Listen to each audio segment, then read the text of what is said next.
नमस्कार साथियों, मैं डॉक्टर बबीता खाती आज आपके साथ शोध अर्थात रिसर्च विषय पर चर्चा करने जा रही हूँ।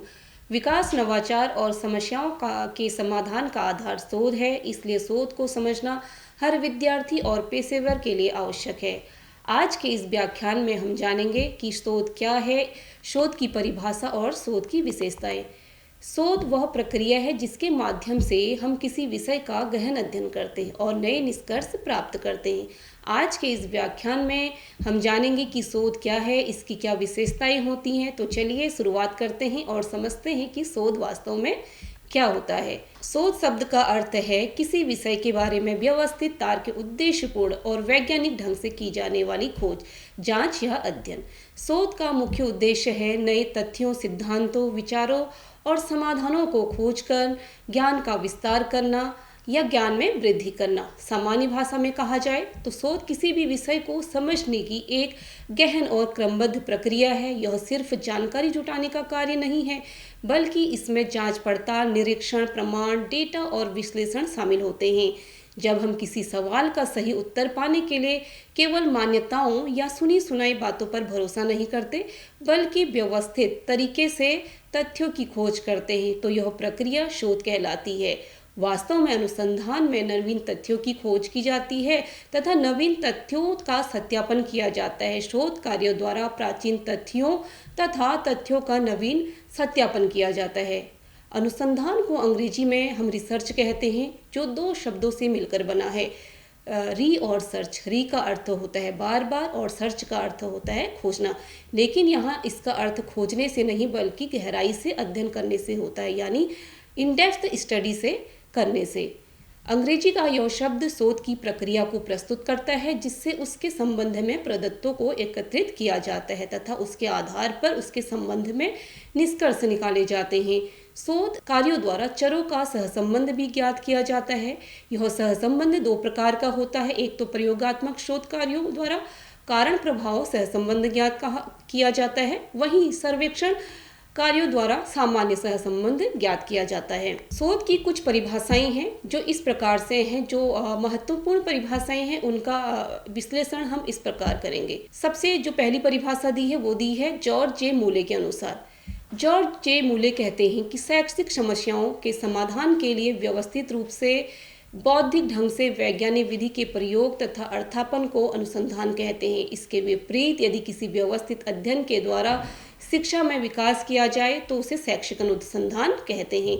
इस परिभाषा के अनुसार अनुसंधान वह प्रक्रिया है जिसमें शैक्षिक समस्याओं का समाधान खोजने के लिए व्यवस्थित और तार्किक और वैज्ञानिक तरीके का अध्ययन किया जाता है, अर्थात इसमें वैज्ञानिक विधि यानी साइंटिफिक मेथड का प्रयोग किया जाता है।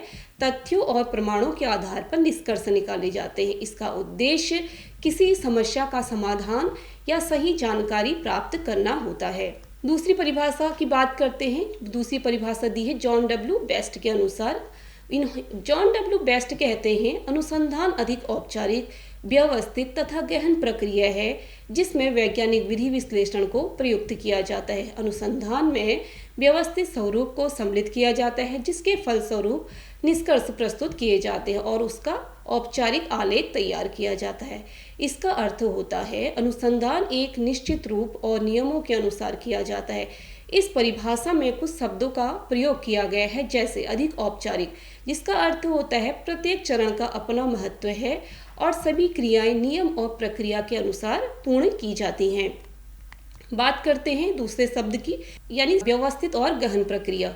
अनुसंधान में व्यवस्थित तरीके से चरणबद्ध प्रक्रिया अपनाई जाती है, यानी समस्या का चयन किया जाता है, लक्ष्य और उद्देश्य निर्धारित किए जाते हैं, उसके बाद डेटा का संकलन किया जाता है यानी डेटा कलेक्शन किया जाता है, फिर डेटा का विश्लेषण किया जाता है, उसके संबंध में निष्कर्ष प्रस्तुत किए जाते हैं।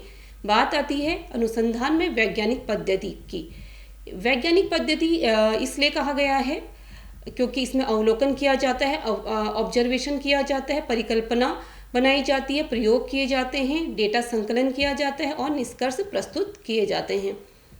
औपचारिक आलेख। अगला टर्म है औपचारिक आलेख। औपचारिक आलेख का तात्पर्य होता है अनुसंधान के अंत में सभी चरणों, प्रयोगों और निष्कर्षों को औपचारिक रूप से लिखित रिपोर्ट में प्रस्तुत किया जाता है। यह रिपोर्ट शोध का प्रमाण और उपलब्धि भी होती है, जिसे अन्य शोधकर्ता या पाठक समीक्षा कर सकते हैं। अगली डेफिनेशन दी है रेडमैन और मोरी ने। रेडमैन और मोरी कहते हैं नवीन ज्ञान की प्राप्ति के लिए व्यवस्थित प्रयास ही अनुसंधान है। यानी अनुसंधान का मूल उद्देश्य नवीन जानकारी, नवीन ज्ञान प्राप्त करना है। यह केवल सोच समझकर या अनुमान लगाने से नहीं, बल्कि इससे केवल व्यवस्थित और क्रमबद्ध प्रयास किए जाते हैं। इसका मतलब है कि शोधकर्ता किसी विषय या समस्या का अध्ययन करते समय योजना बनाकर डेटा इकट्ठा करता है, विश्लेषण करता है, फिर उसका वैज्ञानिक तरीके से पालन करके निष्कर्ष पर पहुंचता है। इस प्रक्रिया से प्राप्त ज्ञान सत्य और प्रामाणिक होते हैं और समाज या विज्ञान के लिए उपयोगी साबित होते हैं। फिर आती हैं अनुसंधान की विशेषताएं। अनुसंधान की क्या क्या विशेषताएं होती है? सबसे पहली विशेषता है समस्या मूलक, यानी प्रॉब्लम ओरिएंटेड होता है। अनुसंधान हमेशा किसी समस्या, प्रश्न या जिज्ञासा से शुरू होता है। जब तक अनुसंधान समस्या न हो, अनुसंधान संभव नहीं होता है। बात आती है दूसरे विशेषता की, वैज्ञानिक पद्धति पर आधारित। अनुसंधान में तथ्य, प्रयोग, परीक्षण, निरीक्षण और तर्क का प्रयोग होता है। यह अनुमान नहीं, विज्ञान पर आधारित होता है। बात आती है तीसरी विशेषता की, सामान्य नियम और सिद्धांतों के प्रतिपादन पर। सामान्य नियम और सिद्धांतों के प्रतिपादन पर बल देता है। इसका मतलब है कि शोध में ऐसी बातें खोजी जाती हैं जो सभी पर लागू होती हैं, जिनका उपयोग बार बार किया जाता है और जिससे कोई सामान्य सिद्धांत या नियम बन सके। बात आती है वैज्ञानिक व्यवस्थित और सुनियोजित प्रक्रिया, यानी जो शोध होता है वो होता है वैज्ञानिक व्यवस्थित और सुनियोजित प्रक्रिया होती है। अनुसंधान की प्रक्रिया वैज्ञानिक व्यवस्थित तथा सुनियोजित होती है।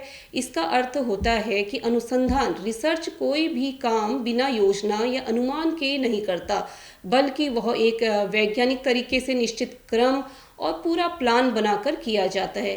अर्थात अनुसंधान की प्रक्रिया हमेशा सही पद्धति, तर्क और क्रम के अनुसार चलती है।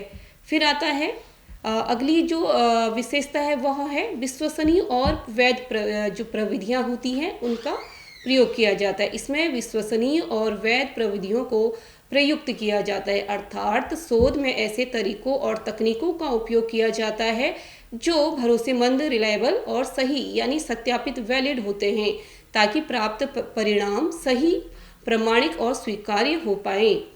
अगली विशेषता है तार्किक और वस्तुनिष्ठ प्रक्रिया। यह तार्किक और वस्तुनिष्ठ प्रक्रिया है। इसका मतलब है कि शोध में हर कदम तर्क के आधार पर किया जाता है और शोध करते समय व्यक्तिगत भावनाओं या पक्षपात को जगह नहीं दी जाती, यानी इनका कोई भी स्थान नहीं होता है। अगली विशेषता है प्रदत्तों के आधार पर परिकल्पनाओं की पुष्टि।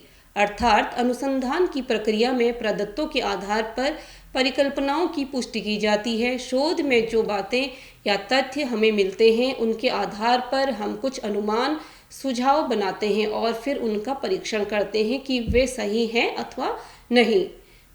बात आती है अगली विशेषता की, व्यक्तिगत पक्षपातों, भावनाओं और विचारों का कोई महत्व नहीं होता है।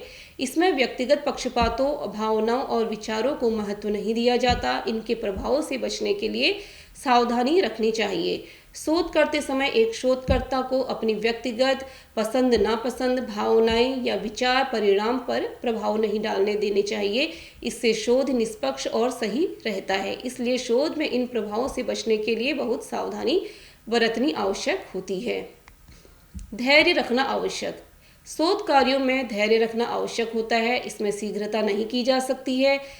प्रत्येक शोध कार्य की अपनी विधि और प्रविधि होती है जो शोध के उद्देश्यों की प्राप्ति में सहायक होता है। अगली विशेषता है शोध कार्यों से निष्कर्ष सामान्यीकरण का प्रतिपादन। प्रत्येक शोध कार्य से निष्कर्ष प्रस्तुत किए जाते हैं और सामान्यीकरण का प्रतिपादन किया जाता है। शोध करने के बाद हम डेटा तथा तथ्यों का विश्लेषण करके निष्कर्ष निकालते हैं और इनके आधार पर हम सामान्य नियम या सिद्धांत प्रस्तुत करते हैं जिन्हें व्यापक रूप में लागू भी किया जा सकता है। अगली विशेषता है शोध कार्य में गुणात्मक और परिमाणात्मक प्रदत्तों की व्यवस्था। शोध कार्य में गुणात्मक और परिमाणात्मक प्रदत्तों की व्यवस्था की जाती है और उनका विश्लेषण करके निष्कर्ष निकाले जाते हैं। शोध में दो तरह के डेटा इकट्ठे किए जाते हैं, यानी कलेक्शन किए जाते हैं। एक तो होता है गुणात्मक, दूसरा होता है परिमाणात्मक। गुणात्मक को हम क्वालिटेटिव रिसर्च भी कहते हैं, क्वालिटेटिव डेटा कहते हैं, और परिमाणात्मक को हम क्वांटिटेटिव डेटा कहते हैं। गुणात्मक जो गुण या विशेषता बताते हैं, जैसे अनुभव, भावनाएं और राय इत्यादि। और जो परिमाणात्मक होते हैं, जो क्वांटिटेटिव डेटा होता है, जो संख्या या मात्रा के रूप में प्रस्तुत होते हैं, जैसे माप, गणना, आंकड़े इत्यादि। इन दोनों प्रकार के डेटा को सही तरीके से व्यवस्थित किया जाता है, फिर उनकी गहराई से जांच कर सही निष्कर्ष प्रस्तुत किए जाते हैं। अगले व्याख्यान में हम चर्चा करेंगे शोध के प्रकार यानी टाइप्स ऑफ रिसर्च। आज के लिए इतना ही, मिलते हैं नए व्याख्यान के साथ। धन्यवाद।